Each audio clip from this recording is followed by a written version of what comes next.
Hi hello ಎಲ್ರಿಗೂ ನಮಸ್ಕಾರ. ಎಲ್ಲರೂ ಹೇಗಿದ್ದೀರಾ? ನಾನು ಚೆನ್ನಾಗಿದ್ದೀನಿ. ಇದು ಹಬ್ಬದ್ದು ಕೊನೆ ವ್ಲಾಗು ಅಂತಂದರೆ ಹಬ್ಬ ಆದ ಮಾರನೇ ಬೆಳಗ್ಗೆ ಏನೆಲ್ಲ ಆಯಿತು ಅಂತ. ಇದು ಬೆಳಗಿನ ಜಾವ 6 ಗಂಟೆ ಟೈಮ್ಗೆ ನಮ್ಮ ನಾದಿನಿಯವ್ರ ಮನೆ ಹತ್ರಕ್ಕೆ ಉತ್ಸವ ಬರುತ್ತೆ ಅಂತ ನಾನು ಪ್ರತಿ ವರ್ಷವೂ ಕೂಡ ಹೇಳ್ತಾ ಇದ್ದೀನಿ. ಆಲ್ರೆಡಿ ಇನ್ಸ್ಟಾಗ್ರಾಮಲ್ಲಿ ವ್ಲಾಗ್ನ ಶೇರ್ ಮಾಡ್ಕೊಂಡಿದ್ದೀನಿ.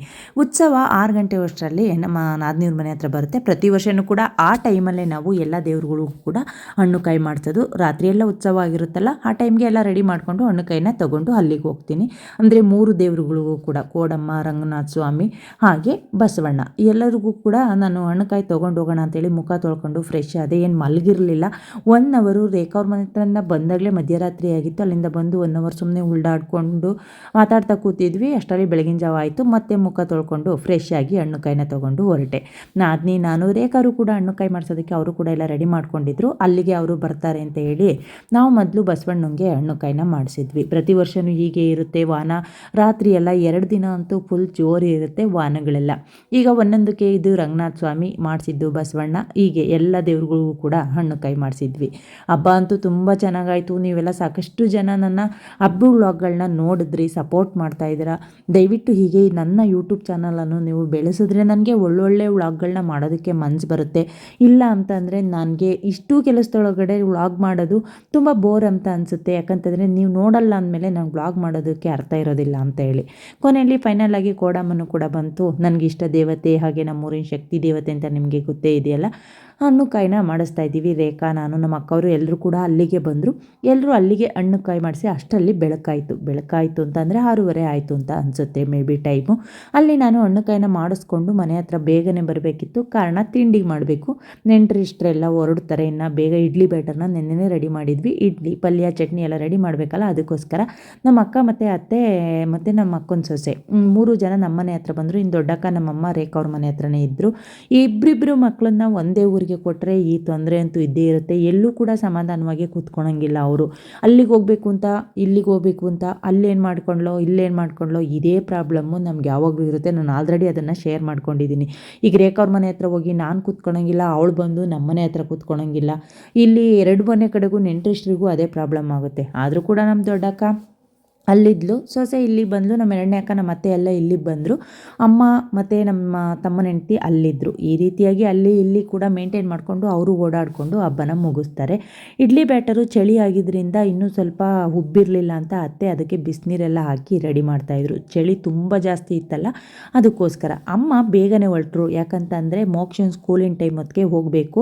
ಅವಳನ್ನ ಸ್ಕೂಲಿಗೆ ಬಿಟ್ಟು ಹಾಗೆ ಹೋಗ್ತೀವಿ ಅಂತ. ಅಮ್ಮನ ಇನ್ನೊಂದು ಸ್ವಲ್ಪ ದಿನ ಹೋಗಿವಂತೆ ಅದಕ್ಕೆ, ಇಲ್ಲ ಏನೋ ಕೆಲಸ ಇದೆ ಅಂತೇಳಿ ಅಮ್ಮನೂ ಕೂಡ ಬೆಳಗ್ಗೆನೆ ಅಂದರೆ 9 ಗಂಟೆ ಅಷ್ಟರಲ್ಲಿ ಹೊರಟರು.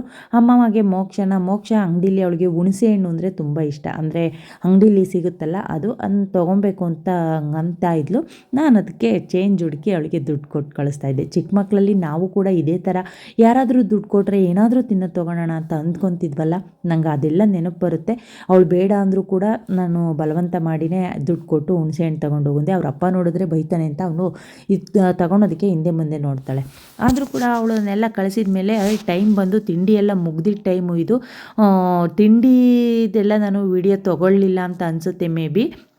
ಸ್ವಲ್ಪ ಕ್ಲಿಪ್ಪಿಂಗ್ ತೊಗೊಂಡೆ, ಅದು ಕೂಡ ಎಲ್ಲೋ ಮಿಸ್ ಆಗಿದೆ. ತಿಂಡಿ ಎಲ್ಲ ಎಲ್ರಿಗೂ ಕೂಡ ತಿಂಡಿ ಕೊಟ್ಟ ಮೇಲೆ ರೇಖಾ ಮತ್ತು ನಮ್ಮ ಅಕ್ಕಂದರು ಎಲ್ಲ ಹೊರಟು ರೆಡಿಯಾಗಿಯೇ ನಮ್ಮ ಹತ್ರ ಬಂದರು. ಅವರು ಕೂಡ ಹೊರಡೋದಕ್ಕೆ ಟೈಮ್ ಆಗುತ್ತೆ. ಯಾಕಂತಂದರೆ ಅವ್ರು ಬಂದು 2 ದಿನ ಆಗ್ತಾ ಇರುತ್ತೆ. ಇನ್ನು ಅಲ್ಲಿ ಮಾಮವರೆಲ್ಲ ಊಟ ತಿಂಡಿ ಕಷ್ಟ ಆಗುತ್ತೆ ಅಂತ ಮಧ್ಯಾಹ್ನ ಊಟ ಮುಗಿಸ್ಕೊಂಡು ಹೋಗಿವ್ರಂತೆ ಅಂತೇಳಿ ನಾನು ಕಾಫಿ ಕೊಟ್ಟು ಮಾತಾಡ್ತಾ ಕೂತ್ಕೊಂಡೆ. ನನಗೆ ಈ ಹಬ್ಬದಲ್ಲಿ ಏನಂತಂದರೆ ಅವ್ರ ಜೊತೆ ಕೂತ್ಕೊಂಡು ಮಾತಾಡೋದಕ್ಕೂ ಕೂಡ ಟೈಮ್ ಸಿಗೋದಿಲ್ಲ. ತುಂಬ ಬ್ಯುಸಿ ಇರ್ತೀವಿ. ಅದಕ್ಕೋಸ್ಕರ ಈ ಟೈಮಲ್ಲೇ ಒಂದು ಅರ್ಧ ಗಂಟೆ ಸಿಗ್ತಾರೆ. ಕೊನೆ ಸತಿ ಪ್ರತಿ ವರ್ಷವೂ ಕೂಡ ಈ ಟೈಮಲ್ಲೇ 1 ಗಂಟೆ ಮಾತಾಡಿನೇ ಅವರು ಹೋಗೋದು. ಬೋಂಡ ಮಾಡೋಣ, ಅದು ಆಪ್ರೇಷನ್ ಬೋಂಡಣ, ಕ್ಯಾರೆಟು ಎಲ್ಲ ಇದೆಯಲ್ಲ ಅಂತ ಹೇಳಿ ನಮ್ಮ ಅಕ್ಕನ ಮಗ ನಾನೇ ಬೋಂಡ ಹಾಕ್ತೀನಿ ಅಂತ ಕೂತಿದ್ದೆ. ನಮ್ಮ ಅಕ್ಕ ಅವಳಿಗೆ ಟ್ರೈನಿಂಗ್ ಕೊಡ್ತಾಯಿದ್ಲು. ಗಂಡು ಮಕ್ಳುಗಳು ಅಡುಗೆ ಮಾಡೋದು, ಎಲ್ಪ್ ಮಾಡೋದು ಸ್ವಲ್ಪ ಕಡಿಮೆನೇ. ಆದರೆ ನಮ್ಮ ಮಕ್ಳುಗಳು ನಮಗೆ ಎಲ್ಲ ಥರದಲ್ಲೂ ಎಲ್ಪ್ ಮಾಡ್ತಾರೆ ಕೆಲಸಕ್ಕೆ. ನನ್ನ ಮಗನೂ ಕೂಡ ಅದೇ ರೀತಿ ಎಲ್ಪ್ ಮಾಡ್ತಾ ಈ ಹಬ್ಬದಲ್ಲಿ ತುಂಬ ಕೆಲಸ ಮಾಡ್ದೆ. ತುಂಬ ಎಲ್ಪ್ ಆಯಿತು ಅಂತ ಹೇಳ್ಬೋದು. ಊಟಕ್ಕಿಟ್ಟಿದ್ದು, ಹಾಗೆ ಎಲ್ಲ ಒಗ್ಗರಣೆಗಳ್ನು ಕೈ ಆಡಿದ್ದು, ಈ ರೀತಿ ಎಲ್ಲ ಎಲ್ಪ್ನೂ ಕೂಡ ಮಾಡ್ದೆ. ಫೈನಲಿ ಬಿಸಿ ಬಿಸಿ ಬೋಂಡ ಅಂತೂ ರೆಡಿ ಆಯಿತು. ಮಧ್ಯಾಹ್ನ 2 ಗಂಟೆ ಅಷ್ಟರಲ್ಲಿ ಎಲ್ಲರೂ ಕೂಡ ಊಟ ಮಾಡೋದಕ್ಕಾಗೋದಿಲ್ಲ ಬೋಂಡ ತಿಂದರೆ ಅಂತೇಳಿ ಬೋಂಡ ತಿಂದು ಊಟ ಎಲ್ಲ ಸ್ಕಿಪ್ ಮಾಡಿದ್ರು. ನಾನು ಊಟ ಮಾಡ್ತಾರೆ ಅಂತ ಹೇಳಿ ಒಬ್ಬಟ್ಟಿನ ಸಾಂಬಾರಿಗೆ ಅನ್ನ ಮಾಡಿದ್ದೆ, ಆದರೆ ಯಾರೂ ಕೂಡ ಊಟ ಮಾಡಲಿಲ್ಲ. ನಮ್ಮ ಮಾಮ ಕೂಡ ಬಂದರು, ಅಂದರೆ ನಮ್ಮ ಅತ್ತೆಯವ್ರ ಯಜಮಾನ್ರು, ಅಮ್ಮಂಗಟ್ಟ ಅಂತ ಯಾವಾಗಲೂ ಹೇಳ್ತೀವಲ್ಲ, ಅವರು ಕೂಡ ಮಧ್ಯಾಹ್ನ ಬನ್ನಿ ಮಮ್ಮ ರಾತ್ರಿ, ಪಾಪ ಅವರು ರಾತ್ರಿ ಊಟಕ್ಕೆ ಲೇಟಾಗಿ ಬಂದಿದ್ದರು. ಎಲ್ಲದೂ ಕೂಡ ತಣ್ಣಗಾಗಿತ್ತು.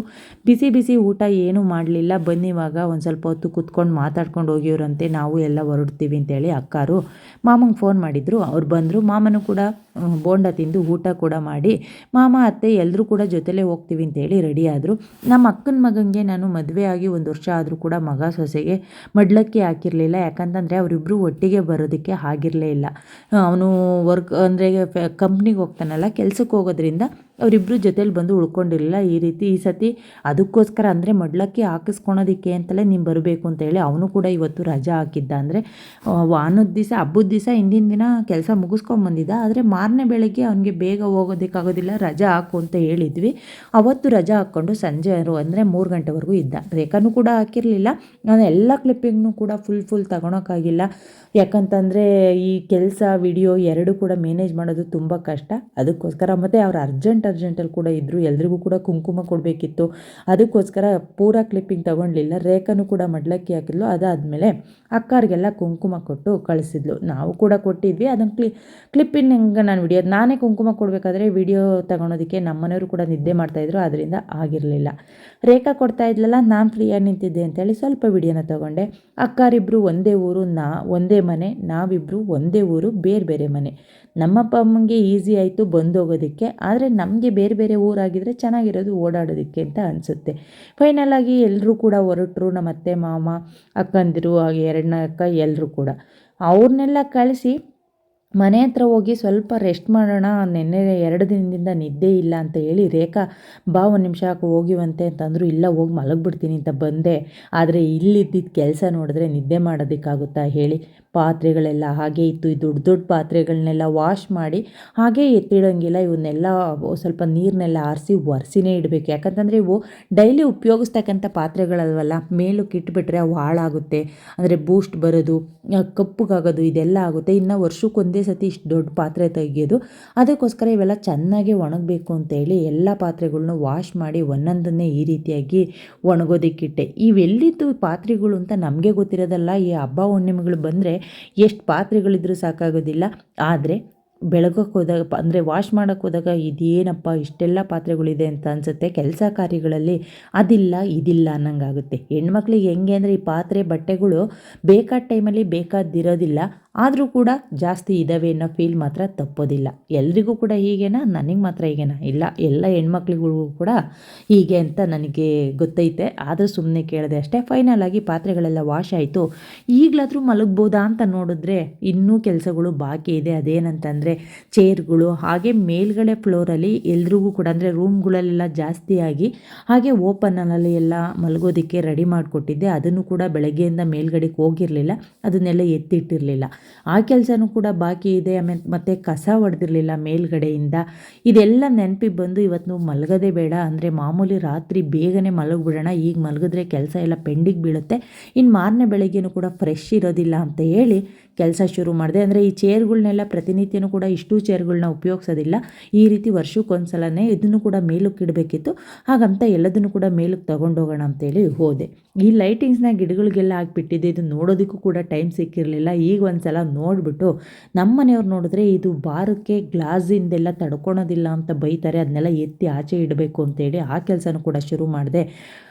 ಫೈನಲಾಗಿ ಈ ವಾಯ್ಸ್ ಕೊಡಬೇಕಾದ್ರೆ ಎಷ್ಟು ಸುಸ್ತಾಗ್ತಾಯಿತ್ತೋ ಅದರ ಟ್ರಿಬಲ್ ಸುಸ್ತು ನನ್ನ ಮುಖದಲ್ಲಿ ಹಬ್ಬದ ದಿನ ಕಾಣಿಸ್ತಾ ಇತ್ತು. ನೀವು ನೋಡ್ಬೋದು ನೋಡಿ, ಈ ರೀತಿಯಾಗಿ ಎಲ್ಲರಿಗೂ ಕೂಡ ಹಾಸಿಗೆ ಮತ್ತು ರಗ್ಗು ಈ ಟೈಮಲ್ಲೇ ಪ್ರತಿ ವರ್ಷವೂ ಕೂಡ ನಮ್ಮ ಮನೆ ಹಬ್ಬ ಡಿಸೆಂಬರಲ್ಲೇ ಇರೋದ್ರಿಂದ ಸಂದಿಗೊಂದಿಲಿರ್ತಕ್ಕಂಥ ಎಲ್ಲ ಬೆಡ್ಶೀಟು ರಗ್ಗುಗಳಿಗೆ ಕೆಲಸ ಸಿಗೋದೇ ಇದೊಂದು ವರ್ಷ ಕಣ್ರಿ. ಇಲ್ಲ ಅಂದರೆ ಅವನ್ನ ಯಾವನು ಮುಟ್ಟೋದೇ ಇಲ್ಲ. ಇನ್ನೇನು ಡಿಸೆಂಬರ್ ಸ್ಟಾರ್ಟ್ ಆಯ್ತು ಅಂದರೆ ಎಲ್ಲದನ್ನು ಕೂಡ ವಾಶ್ ಮಾಡಿ ಬಿಸಿಲಿಗೆ ಹಾಕಿ ಎತ್ತಿಡೋದಾಗುತ್ತೆ. ಒಂದೇ ದಿನ ಇವು ಕೆಲಸ. ಇನ್ನು ವರ್ಷ ಪೂರ್ತಿ ಪಾಪ ಇವು ಬರೀ ವಾರ್ಡ್ರೂಫಲ್ಲಿರೋದೇ ಆಗುತ್ತೆ. ಈ ಟೈಮಲ್ಲೂ ತೆಗೆದು ನೀಟಾಗಿ ಹಾಸ್ಲಿಲ್ಲ ಅಂದರೆ ಅವಿದ್ದೇನು ಪ್ರಯೋಜನ ಅಂತ ನಾನಂತೂ ಎಲ್ಲೆಲ್ಲಿರೋದನ್ನು ಕೂಡ ಬಿಡೋದೇ ಕೊಡೋದಿಲ್ಲ. ಎಲ್ಲರಿಗೂ ನೀಟಾಗಿ ಹಾಸಿನೇ ಬೆಚ್ಚಗಿರ್ತಕ್ಕಂಥ ರಗ್ಗಳ್ನೇ ಕೊಟ್ಬಿಡ್ತೀವಿ. ಯಾಕಂತಂದರೆ ಅವು ಇನ್ನು ವರ್ಷದ ತನಕ ಕೆಲ್ಸಕ್ಕೆ ಬರೋದಿಲ್ವಲ್ಲ, ಅದಕ್ಕೋಸ್ಕರ. ಈಗ ಇದನ್ನೆಲ್ಲ ಇದು ದಟ್ಟ, ನಿಮಗೆ ಗೊತ್ತಿರಬೇಕು ಅದೇನು ಅಂತಂದರೆ ದಟ್ಟ. ಈ ರೀತಿ ಸೀರೆಗಳು, ಹಳೆ ಸೀರೆಗಳೆಲ್ಲ ಇರುತ್ತಲ್ಲ, ಅಂದರೆ ಹಳೆವು ಅಂದರೆ ಇವಾಗೇನು ಹರಿಯೋದಿಲ್ಲ, ಉಟ್ಟು ಬೇಜಾರಾಗಿರ್ತಕ್ಕಂಥ ಸೀರೆಲಿ ದಟ್ಟ ಅಂತ ಹೊಲಿಸಿಟ್ಟಿದ್ದೀವಿ. ಹಿಂಗೆ ಈ ರೀತಿ ಎಕ್ಸ್ಟ್ರಾ ಯಾರಾದರೂ ಬಂದಾಗ, ಅಂದರೆ ನೆಂಟರಿಷ್ಟರುಗಳು ಬಂದಾಗ ಹಾಸೋದಕ್ಕೆ ಅಂತ ಆಗುತ್ತೆ ಅಂತ. ಎಲ್ಲ ನಾವು ಮಂಚ ಹಾಸಿಗೆ ಅಂತಲೇ ಹೋದರೆ ತುಂಬ ಜನ ಮಲಗೋದಕ್ಕಾಗೋದಿಲ್ಲ. ನನಗೆ ಈ ಓಪನ್ ಹಾಲ್ನ ನಾನು ಪರ್ಟಿಕ್ಯುಲರಾಗಿ ಈ ರೀಸನ್ಗೆ ಬಿಟ್ಕೊಂಡಿರೋದು, ಅಂದರೆ ಜಾಸ್ತಿ ಜನ ಒಟ್ಟಿಗೆ ಮಲಗ್ಬೋದು, ಒಟ್ಟಿಗೆ ಕಾಲ ಕಳಿಬೋದು. ರೂಮ್ಗಳಾದರೆ 3 ಜನ 4 ಜನ ಆದರೆ ರೂಮ್ ಮುಗೀತು. ಇನ್ನೂ ಜಾಸ್ತಿ ಜನ ಹೋಗ್ತೀವಿ ಅಂತಂದರೆ ಅದು ರೂಮಲ್ಲಿ ಮಂಚ ಹಾಕಿರೋದ್ರಿಂದ ಜಾಗ ಇರೋದಿಲ್ಲ. ಎಲ್ಲರೂ ಒಟ್ಟಿಗೆ ಮಲಗಬೇಕು. ಅಂದರೆ ನಮ್ಮ ಅಕ್ಕ ತಂಗಿದಿರೆಲ್ಲ ಬಂದಾಗ ನಾವು ಯಾರೂ ಕೂಡ ರೂಮ್ಗೆ ಹೋಗೋದಿಲ್ಲ. ಎಲ್ಲರೂ ಒಟ್ಟಿಗೆ ಇದೇ ರೀತಿ ನಮ್ಮ ತವ್ರ ಮನೆಗೆ ಹೋಗಲಿ, ನಮ್ಮ ಅಕ್ಕ ಅವ್ರ ಊರಿಗೆ ಹೋಗಲಿ, ನಮ್ಮ ಮನೆಗೆ ಬರಲಿ, ಈ ರೀತಿಯೇ ಇಲ್ಲಿನೇ ನಾವು ಮಲಗೋದು. ನನಗೆ ಈ ಜಾಗ ಪರ್ಸ್ನಲಿ ತುಂಬ ಇಷ್ಟ. ನಮ್ಮ ಮನೇಲಿ ಎಲ್ಲರೂ ಒಟ್ಟಿಗೆ ಕಾಲ ಕಳೆಯೋಕ್ಕೆ ಅಂತ ಇಟ್ಕೊಂಡಿರತಕ್ಕಂಥ ಜಾಗ. ನಿಮ್ಗೆ ಯಾರಿಗಾದರೂ ಇದ್ರ ಬಗ್ಗೆ ಏನು ಅನ್ನಿಸ್ತು ಅಂತ ಈ ವಿಡಿಯೋನ ನೋಡಿದ್ರೆ ಕಮೆಂಟ್ ಮಾಡಿ. ಫೈನಲಾಗಿ ಇದನ್ನೆಲ್ಲ ಮಡಚಿ ಎತ್ತಿಟ್ಟೆ. ಹಾಗೆ ರೂಮ್ಗೆ ಹೋಗಿ ರೂಮು ಕೂಡ ಸ್ವಲ್ಪ ಕ್ಲೀನ್ ಮಾಡಬೇಕಿತ್ತು. ಅಂದರೆ ಅದು ಬೆಡ್ಶೀಟು ಮತ್ತು ರಗ್ಗು ಇದನ್ನೆಲ್ಲ ತೆಗ್ದು ಹಾಗೆ ಬಿಟ್ಟಿದ್ನಲ್ಲ, ಅದನ್ನು ಕೂಡ ಮಡಚಬೇಕಿತ್ತು. ಒಂದು ಕಡೆಯಿಂದ ಎಲ್ಲ ಕ್ಲೀನ್ ಮಾಡ್ಕೊಂಡು ಹೊರಟೆ. ನಮ್ಮನೆ ಮೇಲ್ಗಡೆ ಮಾಸ್ಟರ್ ಬೆಡ್ರೂಮಲ್ಲಿರ್ತಕ್ಕಂಥ ಮಂಚದಲ್ಲಿ 4ರಿಂದ 5 ಜನ ಮಲಗ್ಬೋದು. ನಾವು ಇದಕ್ಕೆ ಮಂಚ ಮಾಡಿಸೋದಕ್ಕೆ ಅಂತ 2 ಮಂಚಕ್ಕೆ ತಂದಿರ್ತಕ್ಕಂಥ ಐಟಮ್ನ ಈ ವುಡ್ ವರ್ಕ್ ಮಾಡೋರು ಎಲ್ಲ ಒಂದೇ ಮಂಚಕ್ಕೆ ಹಾಕಿ ತುಂಬ ದೊಡ್ಡ ಮಂಚ, ತುಂಬ ಗೇಜಾಗಿ, ಅಂದರೆ ಅಳ್ಳಾಡ್ಸೋಕ್ಕಾಗೋದಿಲ್ಲ. ಏನಾದರೂ ಕಸ ಹೊಡ್ಕೊಳ್ಳೋಣ ಅಂತಂದರೆ ಅದನ್ನೇನು 2-3 ಜನ ಅಳ್ಳಾಡ್ಸೋಕ್ಕಾಗಲ್ಲ, ಆ ರೀತಿ ಮಾಡಿಟ್ರು. ಈ ಕೆಲಸಗಾರರು ಮಾಡೋ ಎಡವಟ್ಟುಗಳು ಒಂದಲ್ಲ ಎರಡಲ್ಲ, ಎಷ್ಟು. ಇನ್ನು ಮತ್ತೆ ನಾವು ಇನ್ನೊಂದು ಸ್ವಲ್ಪ ವುಡ್ ತರಿಸಿದ್ರೂ ಕೂಡ ಕೆಳಗಡೆ ರೂಮಿಗೆ ಮಂಚ ಮಾಡೋಕ್ಕೆ ಆಗಲಿಲ್ಲ. ಈಗಲೂ ಕೂಡ ಮೊದಲಿರ್ತಕ್ಕಂಥ ಮಂಚನೇ ಉಪಯೋಗಿಸ್ತಾ ಇದ್ದೀವಿ. ಆ ಟೈಮಲ್ಲಿ ಮಾಡಿಸ್ದಂಗೆ ನಾವು ಇನ್ನು ಅದಾದಮೇಲೆ ಇವಾಗ ತರ್ತೀವಿ ಅವಾಗ ತರ್ತೀವಿ ಅಂದರೆ ಆಗಲ್ಲ ಅಂತಲೇ ನಾವು 2 ಮಂಚಕ್ಕೂ 2 ರೂಮ್ಗೂ ತಂದಿದ್ವಿ. ಆದರೆ ಕೆಲಸ ಮಾಡೋರು ನೀಟಾಗಿ ಮಾಡಲಿಲ್ಲ. ಫೈನಲ್ಲಾಗಿ ಸಾಕಾಗೋಯಿತು ನನಗಂತೂ. ಟೈಮ್ ಬಂದು 5:30 ಆಯಿತು. ಇವಾಗ ಫೈನಲ್ಲಾಗಿ ಮೇಲ್ಗಡೆಯಿಂದ ಕಸ ಹೊಡ್ಕೊಂಬರ್ತಾಯಿದ್ದೀನಿ. ಕಸ ಹೊಡೆದ್ಬಿಟ್ಟು ಇನ್ನೇನು ಬೇಡ, ರಾತ್ರಿ ಊಟನೂ ಬೇಡ, ಏನೂ ಬೇಡ ಅಂತ ಹೇಳಿ ಕೆಲಸ ಮುಗಿಸ್ಬಿಟ್ಟು ಬೇಗ ಮಲಗೋಣ. ಒಂದು ದಿನ ನಿದ್ಗೆಡ್ಬೋದು, 2 ದಿನ ಅಂತ ಅಂದರೆ ಅದಲ್ಲೇ ಓವರ್ ಆಯಿತು. 2 ದಿನವೂ ಫೈನಲ್ ಆಗಿ ಇದು 3ನೇ ದಿನ ನಿದ್ದೆ ಟೈಮ್ ಹತ್ರ ಬರ್ತಾಯಿದೆ. ಮಲಗಿಲ್ಲ ಅಂತ ಅಂದರೆ ಸ್ವಲ್ಪ ಸ್ಟ್ರೈನ್ ಆದೇ ಆಗುತ್ತೆ ಅಲ್ವಾ. ನೋಡಿ, ನನಗಂತೂ ಕಣ್ಣು ಎಳೀತಾ ಇದೆ ಮುಚ್ಕೊಂಡು. ಆದರೂ ಕೂಡ ಇದೊಂದು ಕೆಲಸ ಮಾಡಿಬಿಡೋಣ ಅಂತ ಹೇಳಿ ಕಸ ಹೊಡೆದು ಆಚೆ ಕಸನೂ ಕೂಡ ಈ ರೀತಿ ಎಲ್ಲ ಎತ್ತಿಡಬೇಕು. ಹಬ್ಬ ಅಂತ ಮಾಡೋದೊಂದು ದೊಡ್ಡದಲ್ಲ. ಈ ಐಟಮ್ಗಳನ್ನ ಆ ಜಾಗಕ್ಕಿಟ್ಟು ಫೈನಲ್ಲಾಗಿ ನಮ್ಮ ಮನೆ ಮಾಮೂಲಿ ಥರ ಇಟ್ಕೊಬೇಕು ಅಂದರೆ ಟೈಮ್ ತುಂಬಾ ಜಾಸ್ತಿ ಬೇಕಾಗುತ್ತೆ. ಎಲ್ಲ ಕೆಲಸನೂ ಕೂಡ ಮಾಡೋದ್ರೊಳಗೆ ಮತ್ತು ಎಲ್ಲರೂ ಹೋಗಿರೋ ಬೇಜಾರು ಕೂಡ ಇತ್ತು. ನನಗೆ ತುಂಬ ಜಾಸ್ತಿ ಜನ ಇದ್ದು ಎಲ್ಲರೂ ಒಟ್ಟಿಗೆ ಖಾಲಿ ಆದರೆ ಮನೆಯೆಲ್ಲ ಬಣ ಅಂತ ಇರುತ್ತೆ, ಬೇಜಾರಾಗ್ತಾ ಇರುತ್ತೆ. ಅವ್ರನ್ನೆಲ್ಲ ಮಿಸ್ ಕೂಡ ಮಾಡಿಕೊಂಡೆ. ನಮ್ಮ ಅಕ್ಕ ಅವ್ರಿಗೆಲ್ಲ ಫೋನ್ ಮಾಡು ಕೂಡ ಕೇಳಿದ್ವು. ತುಂಬ 2 ದಿನದಿಂದ ಜನ ಎಲ್ಲ ಇದ್ರಲ್ಲ, ನಮ್ಮಮ್ಮ ಬೇರೆ 2 ದಿನ ಮುಂಚೆನೇ ಬಂದಿದ್ದರು. ಅದೆಲ್ಲ ಆಗಿ ಸ್ವಲ್ಪ ಬೇಜಾರಾಗ್ತಾಯಿತ್ತು. ಕೆಲಸ ಕೂಡ ಇದ್ದಿದ್ದರಿಂದ ಕೆಲಸದ ಕಡೆ ಗಮನ ಕೊಟ್ಕೊಂಡು ಸಂಜೆ 6 ಗಂಟೆ ಅಷ್ಟರಲ್ಲಿ ಎಲ್ಲ ಕೆಲಸನೂ ಮುಗಿಸಿ ಹಬ್ಬದ ವ್ಲಾಗ್ನು ಕೂಡ, ಅಂದರೆ ಇಲ್ಲಿಗೆ ನಮ್ಮನೆ ಹಬ್ಬ ವ್ಲಾಗು ಕೂಡ ಮುಗಿತೈತೆ. ಖಂಡಿತವಾಗ್ಲೂ ನೀವೆಲ್ಲ ಸಾಕಷ್ಟು ಜನ ಕೇಳ್ತಾ ಇದ್ದೀರಾ ಹೋಮ್ ಟೂರ್ ಅಂತ. ಸಾಧ್ಯವಾದರೆ ಮುಂದಿನ ವ್ಲಾಗೇ ನಮ್ಮನೆ ಹೋಮ್ ಟೂರ್ ಆಗಿರುತ್ತೆ. ಅದನ್ನಂತೂ ನೀವು ನೋಡಲೇಬೇಕು. ಯಾಕಂತಂದರೆ ತುಂಬ ಜನ ಕಮೆಂಟ್ ಮಾಡಿ ಕೇಳಿದ್ದೀರಾ, ಹಾಗೆ DM ಮಾಡಿ ಕೇಳಿದ್ದೀರಾ. ಎಷ್ಟು ಸತಿ ಕೇಳಬೇಕು ಮೇಡಮ್ ಅಂತ ವಾರ್ನಿಂಗಲ್ಲೆಲ್ಲ ಕೇಳಿದ್ದೀರಾ. ಇಷ್ಟೆಲ್ಲ ಕೇಳಿದ ಮೇಲೆ ನಾನು ಎಫರ್ಟ್ ಹಾಕಿ ನಮ್ಮನೆ ಹೋಮ್ ಟೂರ್ನ ನಿಮ್ಮ ಜೊತೆ ಶೇರ್ ಮಾಡಿಕೊಂಡ್ರೆ ನೀವು ತುಂಬ ಜನ ನೋಡಲಿಲ್ಲ ಅಂದರೆ ನನಗೆ ಬೇಜಾರಾಗೋದಿಲ್ವಾ. ಖಂಡಿತವಾಗ್ಲೂ ಮುಂದಿನ ವ್ಲಾಗು ನಮ್ಮನೆ ಹೋಮ್ ಟೂರ್ ಆಗಿರುತ್ತೆ. ನೋಡಿ ಸಪೋರ್ಟ್ ಮಾಡಿ. ಸದ್ಯಕ್ಕೆ ಈ ವ್ಲಾಗ್ನ ಇಲ್ಲಿಗೆ ಎಂಡ್ ಮಾಡ್ತಾಯಿದ್ದೀನಿ. ಅಂದರೆ ಸಂಜೆ ಪೂಜೆ ಮಾಡೋದ್ರೊಂದಿಗೆ ವ್ಲಾಗ್ ಎಂಡ್ ಆಗ್ತಾಯಿದೆ. ಮತ್ತೊಂದು ವ್ಲಾಗಲ್ಲಿ ನಿಮಗೆ ಸಿಗ್ತೀನಿ. Take care. ನಗಿಸ್ತಾ ಇರಿ.